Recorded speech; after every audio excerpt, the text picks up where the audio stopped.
जिल्हा मध्यवर्ती सहकारी बँकेने बँकेच्या संचालक तसेच संचालकांशी संबंधित नातेवाईकांना नियमबाह्य कर्जपुरवठा केल्याने बँकेला रिझर्व्ह बँकेने 7 लाख रुपयांचा दंड ठोठावला आहे।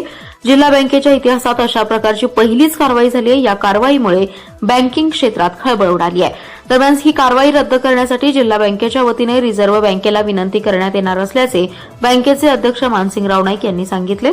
जिल्हा बँकेलाही रिझर्व्ह बँकेने 24 जून 2026 रोजी बँकिंग नियमन कायदा 1949 मधील सेक्शन 35, 35A आणि 47A तसेच सेक्शन 20 आणि 56 नुसार कारवाईची नोटीस बजावली होती।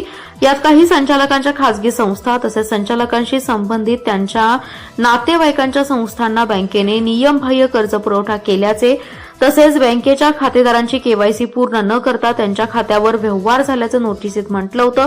या प्रकरणी बँकेला खुलासा करण्यास 15 दिवसांची मुदत देण्यात आली आहे। बँकेने याबाबत खुलासा केला तसेच यावर सुनावणी घेण्याची विनंती केली होती।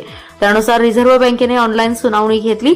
जिल्हा बँकेने यापूर्वीही असा कर्जपुरवठा केला होता, मात्र त्यावर सहकार विभाग, नाबार्ड आणि आरबीआयकडून कारवाई झालेली नव्हती। तसेच अशा प्रकारचा कर्जपुरवठा करू नये अशी आरबीटी नोटीस मिळण्यापूर्वी हा कर्जपुरवठा करण्यात आला होता। त्यातील बहुतांश कर्ज वसूल झालेलं आहे, त्यामुळे या प्रकरणी कारवाई करू नये।